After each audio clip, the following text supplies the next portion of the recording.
it's almost as if we have an intuitive understanding of what it is to be human that goes beyond just the human body or the human appearance.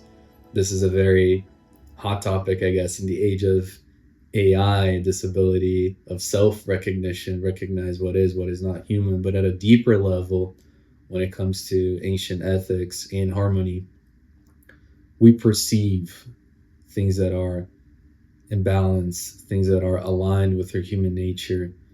And it's something that really precedes culture, it precedes reason. We then find a reason to explain what is it that we perceive, but we perceive it. It's as if underneath all layers of color, race, creed, ethnicity, preferences, there's this shared layer of fundamental meanings such as love, care, freedom. Those are things that define us as human beings.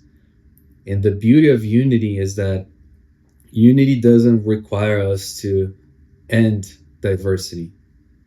And it also doesn't require us to put diversity in different boxes, to label each single thing in order for them to feel like they have to have a part in existence. Unity is precisely acknowledging this interesting paradox that we're all incredibly unique.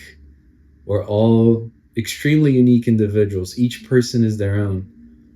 But at the same time, we all have something that defines us as human. So it's more about recognizing this unity beneath diversity instead of imposing uniformity or conformity, which would be passing on a set of terms and rules for everybody to comply. That typically kills diversity, doesn't favor diversity, because then everybody has to fit in a box. And the beauty of the timeless patterns of life is that those things, they're true today as much as they were 2,000 years ago, 4,000 years ago. In our body of research at Vocalis, we went far back as far as 4,500 years ago to study the first literature on ancient ethics. And it's remarkable to see that you can draw lessons that were written 2,000 years ago and they're still applicable today. And it's not necessarily, because they're old or new. It's not about the time when they were written, but it's about the timeless patterns that they reflect. And the beauty of it is, if they are timeless, and it seems like they are, we are intuitively connected to them and we can recognize them. A philosopher that brought an interesting perspective on this was Pythagoras, when he compared this intuitive ability to perceive things to music.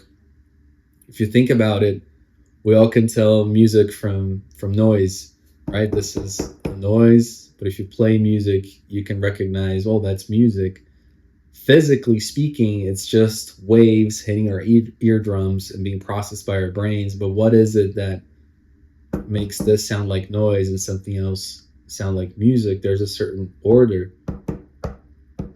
to music, and we intuitively recognize this order, this pattern. And the same goes for harmony. When we work with companies, we say, you guys were not trained on the 10 pillars of harmony yet. How come that you can perceive those things? It's because they're natural. They're natural. We are intuitively equipped with this ability to know when things are off and when things are not. If I ask you right now, for example, how are you feeling your job? Is it light or is it heavy? We can immediately tell. We all have that notion of light or heavy.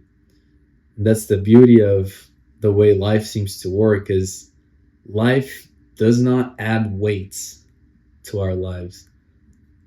It removes them. When we are aligned with those timeless patterns, life removes the weight from our shoulders. We even say it like that. We say, wow, I feel like a huge weight was lifted off my shoulders. Or you talk to someone and feel like, oh, that person made me feel so much lighter again. What is that? It seems to be physical. We perceive it. And when we work with companies restoring harmony, that's exactly the effect that people feel when the transformation is effective, is, oh, suddenly things are light again. And it seems like it was magic. It was not magic. It's just the way life works. when we realign with those stable structures. And as I said, this is something that perhaps defines us as human beings, this human intelligence beneath all diversity. And one interesting way of also that kind of derives from this is that understanding this unity is not as much about reaching some form of high concept that is so transcendental and beyond, our ability to understand. It's really about recognition.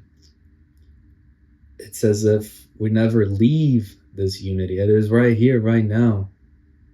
It's something that we recognize. Again, we recognize when it's aligned, when it's misaligned, when it's on, when it's off.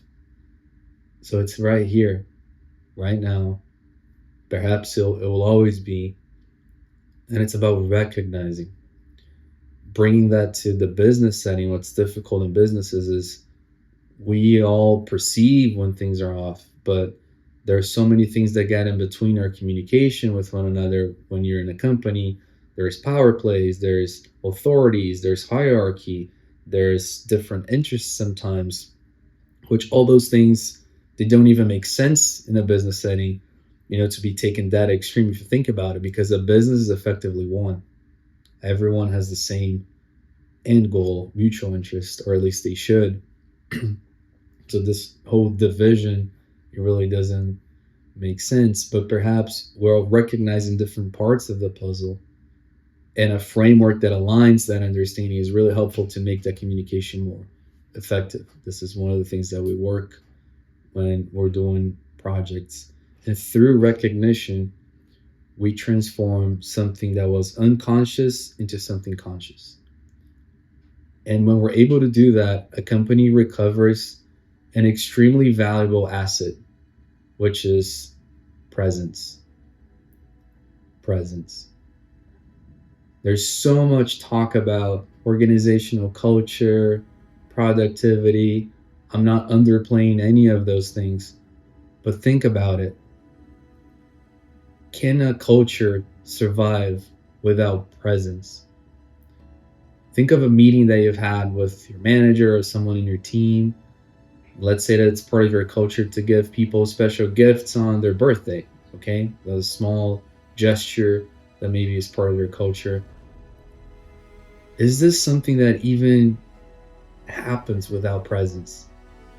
Sometimes we connect in a meeting, we even forget that it's somebody's birthday, let alone to give them a surprise, to ask them how they're doing.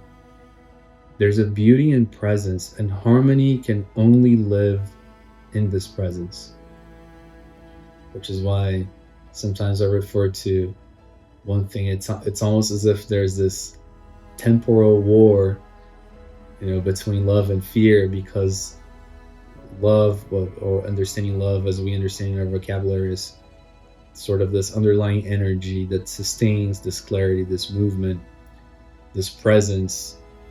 When we're in that state of mind, things seem to flow in a time of their own, in a rhythm of their own. One of the chief responsibilities of a CEO, chief executive or officer, is to keep execution aligned with time, to maintain that rhythm. The CEO of a business is the only person that can adjust the rhythm of an entire business.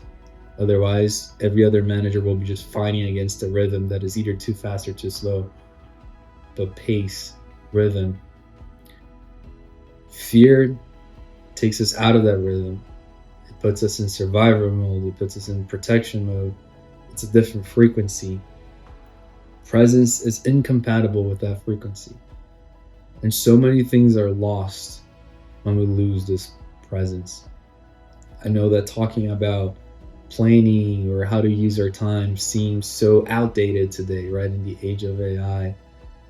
But there are some fundamentals that never go away. To be able to work with time, to be able to plan effectively, establish priorities. Those are things that never change because they're tied to this idea that time has a rhythm of its own. And we can move faster than time. We shouldn't move slower than time, or we become obsolete. but there's a rhythm to it. So many things that we can draw from this idea of timeless patterns of life.